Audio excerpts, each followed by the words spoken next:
अस्सलाम वालेकुम। आज हम लेक्चर नंबर 8 पढ़ेंगे वेन डायग्राम। इसमें सबसे पहले हम यूनियन ऑफ सेट्स की डेफिनेशन देखेंगे। अगर सेट ए और set B universal set U के सबसेट हों तो ए और बी का यूनियन यू के उन तमाम एलिमेंट्स पर मुश्तमिल होता है जो या तो ए से ताल्लुक़ रखते हों या बी से या दोनों से।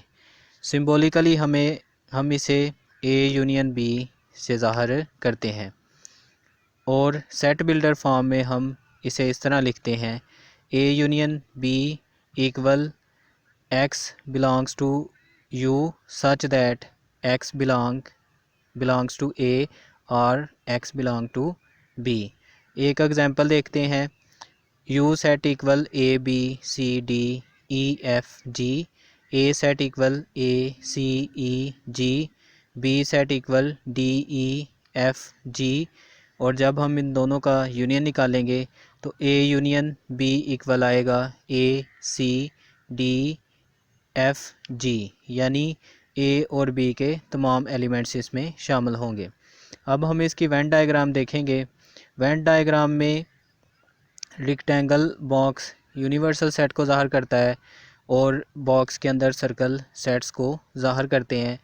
तो सेट ए और सेट बी के सर्कल में कुछ हिस्सा ओवरलैप कर देने का मतलब है कि इनमें कुछ एलिमेंट्स कॉमन है।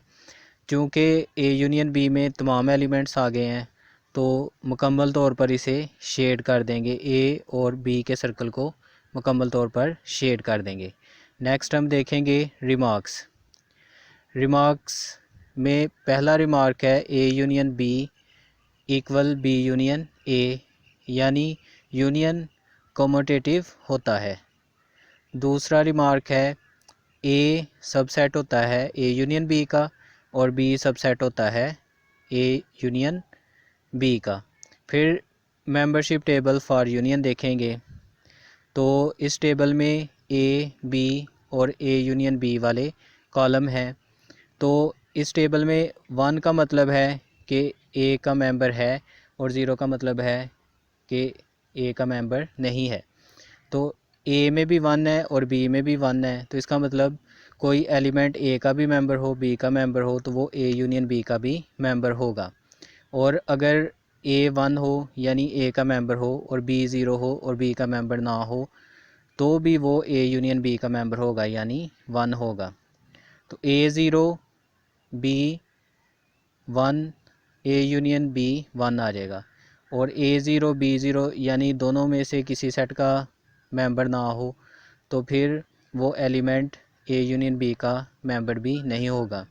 रिमार्क देखें, मेंबरशिप टेबल जो है वो लॉजिकल कनेक्टिव डिसजंक्शन या आर ऑपरेटर के ट्रूथ टेबल जैसा ही होता है।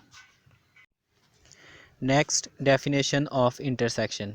इसमें भी ए और बी दो सबसेट हैं यूनिवर्सल सेट के, और सेट ए और बी का इंटरसेक्शन एक ऐसा सेट होता है जिसमें यू के वो तमाम एलिमेंट्स होते हैं जिनका ताल्लुक ए और बी दोनों से हों। तो सिंबॉलिकली इसे हम ए इंटरसेक्शन बी से ज़ाहिर करते हैं।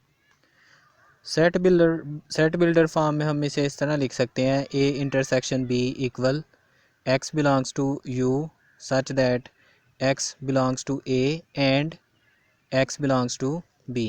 एग्जाम्पल सेम वही है, U A B C D E F G के इक्वल है, ए सेट इक्वल है A C E G, B set equal है B D E F G. और इसका इंटरसेक्शन निकालेंगे तो वो एलिमेंट्स लेंगे जो दोनों में हैं, यानी ई और जी। जब इसकी वेन डायग्राम बनाएंगे तो वेन डायग्राम में सेट ए और सेट बी का जो कॉमन हिस्सा है, एक जैसा हिस्सा है, उसको हम शेड कर देंगे।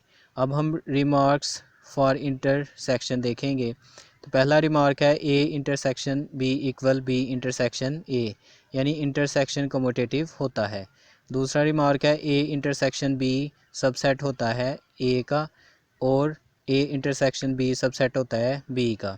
और अगर A intersection B empty set आ जाए तो इसका मतलब है ए और बी डिसजॉइंट सेट्स हैं। तो अब हम मेंबरशिप टेबल फॉर इंटरसेक्शन देखेंगे। इस टेबल में ए और बी का 1-1 होना ज़ाहिर करता है कि कोई एलिमेंट ए का भी मेंबर हो, बी का भी मेंबर हो, तो वो इंटरसेक्शन का भी मेंबर होगा। और A1 और B0 होने का मतलब कि एलिमेंट का ताल्लुक ए से है लेकिन बी से नहीं है, तो उसका इंटरसेक्शन 0 होने का मतलब वो इंटरसेक्शन में शामिल नहीं होगा। अब इसी तरह A0 और B1 तो इंटरसेक्शन 0, और दोनों 0-0 होने का मतलब दोनों कोई एलिमेंट दोनों सेट से ताल्लुक़ नहीं रखता तो इंटरसेक्शन से भी ताल्लुक़ नहीं रखेगा। तो नेक्स्ट हमारे पास रिमार्क है। तो रिमार्क में मेंबरशिप टेबल जो है वो logical connective conjunction and operator की तरह होता है। नेक्स्ट हम डिफरेंस की डेफिनेशन देखेंगे। तो सिमिलरली ए और बी यूनिवर्सल सेट के दो सबसेट हैं। तो ए और बी का डिफरेंस एलिमेंट्स का, यू के एलिमेंट्स का एक ऐसा सेट होता है जो ए से तो ताल्लुक़ रखते हैं लेकिन बी से ताल्लुक़ नहीं रखते, और इसे सिंबॉलिकली हम इस तरह डिनोट कर सकते हैं ए माइनस बी और ए स्लैश बी।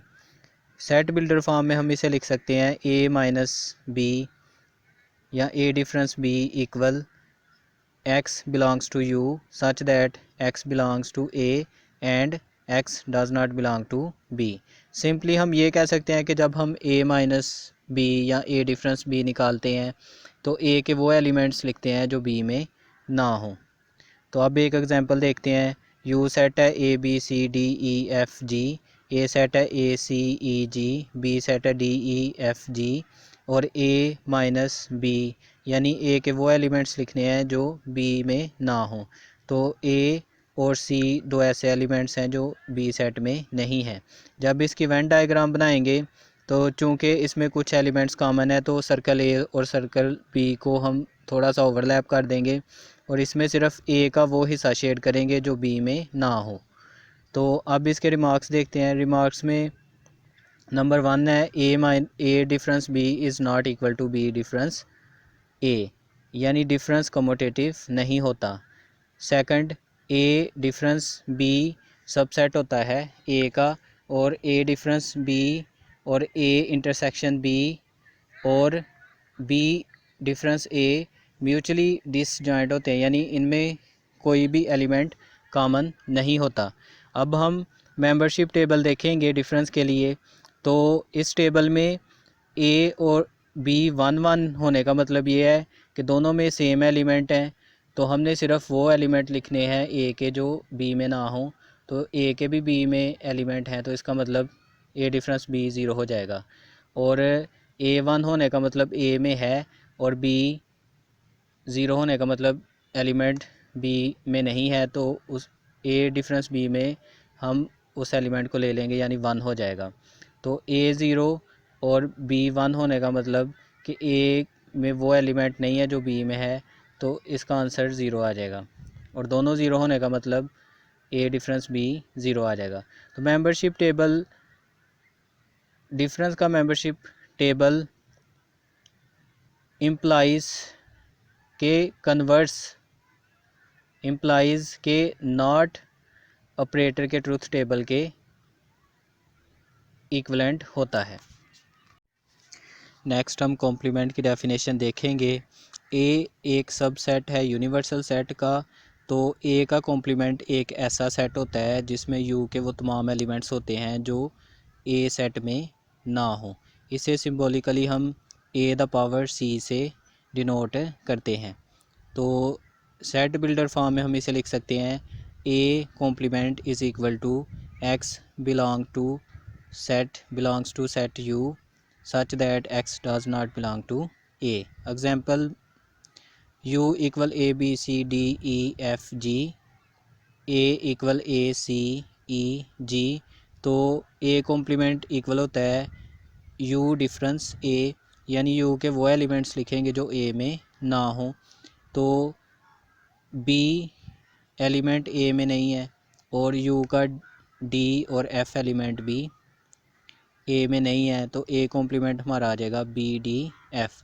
अब इसकी वेन डायग्राम देखते हैं। तो वेन डायग्राम में बॉक्स यूनिवर्सल सेट को ज़ाहिर करता है और सेट ए सर्कल ए से ज़ाहिर किया गया है। तो ए को छोड़कर यू के तमाम एलिमेंट ले लेंगे तो वो हमारा हो जाएगा ए कॉम्प्लीमेंट, यानी सर्कल ए को छोड़ के बाकी तमाम हिस्से को शेड कर देंगे। अब इसके रिमार्क्स देखते हैं। नंबर 1, ए कॉम्प्लीमेंट इक्वल होता है यू डिफरेंस ए। नंबर 2, ए का ए के कॉम्प्लीमेंट के साथ इंटरसेक्शन लिया जाए तो वो एम्प्टी सेट होता है, और ए का ए के कॉम्प्लीमेंट के साथ यूनियन लिया जाए तो वो यूनिवर्सल सेट के बराबर होता है। तो अब हम मेंबरशिप टेबल कॉम्प्लीमेंट के लिए देखेंगे। तो इसमें एक कॉलम ए और दूसरा कॉलम ए कॉम्प्लीमेंट। अगर एलिमेंट ए से ताल्लुक़ रखता है तो वो ए कॉम्प्लीमेंट से ताल्लुक़ नहीं रखता। ए 1 होगा तो ए कॉम्प्लीमेंट 0 होगा, और अगर ए 0 होगा तो ए कॉम्प्लीमेंट 1 होगा। Next remark, membership table complement के लिए membership table logical connective negation या नॉट ऑपरेटर के ट्रूथ टेबल के इक्विवेलेंट होता है। अब हम एक एक्सरसाइज करते हैं जिसमें यू सेट दिया हुआ है 1 2 3 सो ऑन 10, एक्स सेट दिया हुआ है 1 2 3 4 5 और वाई सेट बिल्डर फॉर्म में दिया हुआ है। तो इसमें हम इक्वेशन देखते हैं। y इक्वल टू एक्स है तो इसका मतलब इसमें इवन नंबर्स हैं। तो इवन नंबर्स हम इसमें ले लेते हैं 2 4 6 8 10। अब 10 तक हमने इसलिए लिए हैं कि हमारा यूनिवर्सल सेट जो है वो 10 तक है। सेट z भी सेट बिल्डर फॉर्म में दिया हुआ है तो इसकी इक्वेशन देखेंगे। इसमें Z square minus 9z plus 14 equal 0। तो इसको अगर हम सॉल्व करें तो इसके रूट्स निकलते हैं 2 एंड 7। तो सेट z इक्वल आ गया 2 एंड 7। फर्स्ट पूछा गया है x इंटरसेक्शन y, तो हम x की वैल्यू लिख देंगे और फिर y की वैल्यू लिख देंगे, और इंटरसेक्शन में हम देखेंगे कि दोनों में कॉमन एलिमेंट्स कौन से हैं। तो 2 और 4 दोनों में कॉमन है, तो x इंटरसेक्शन y आ गया 2 4। Second y union z find करना है। y की वैल्यू लिखी और सेट z की वैल्यू लिखी, तो इसमें यूनियन में दोनों के तमाम एलिमेंट्स लिख लेंगे 2 4 6 7 8 10। थर्ड पूछा गया है x डिफरेंस z। पहले सेट x लिख लेंगे, डिफरेंस सेट z लिख लेंगे। तो x फर्स्ट नंबर पे आ रहा है तो x के वो एलिमेंट्स लिखेंगे जो z के एलिमेंट्स नहीं हैं। तो 1 3 4 5 ये z में शामिल नहीं है तो ये आ जाएगा x डिफरेंस z।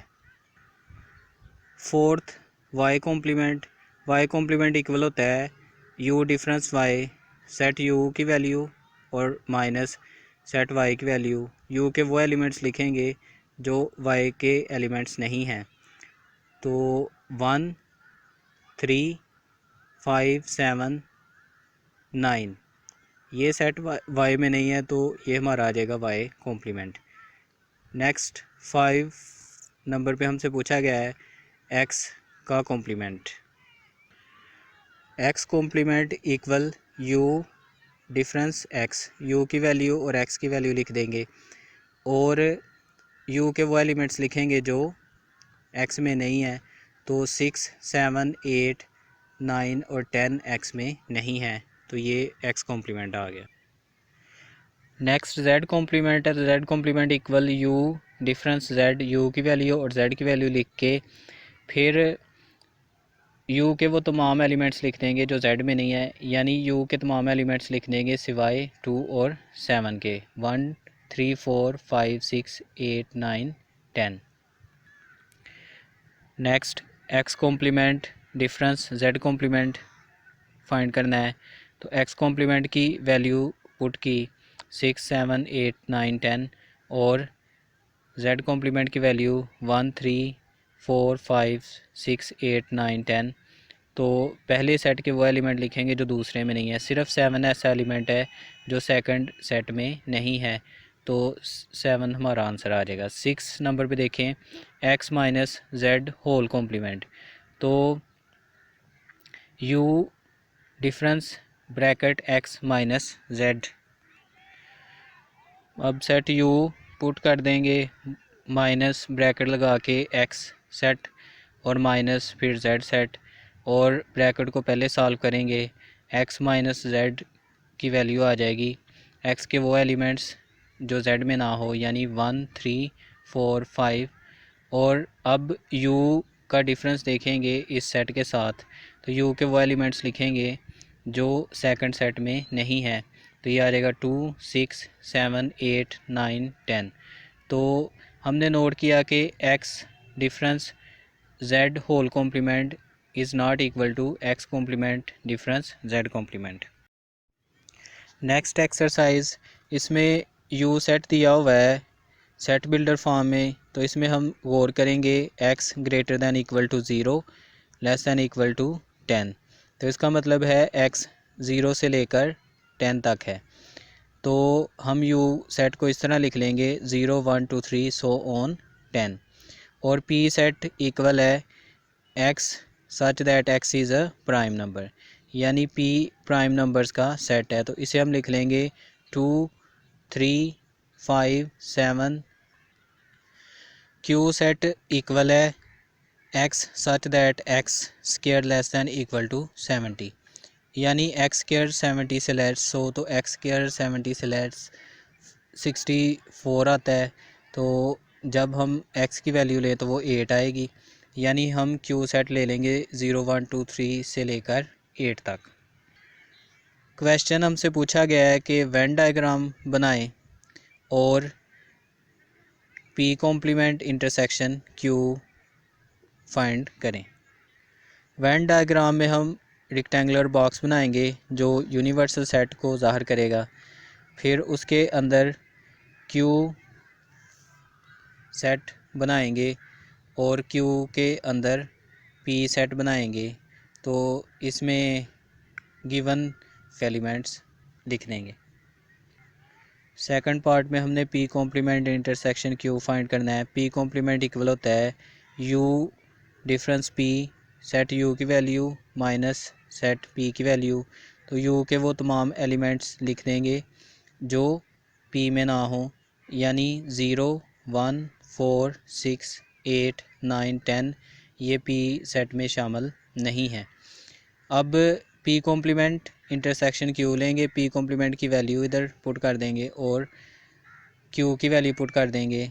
तो इंटरसेक्शन में वो एलिमेंट्स लिखेंगे जो दोनों में हैं।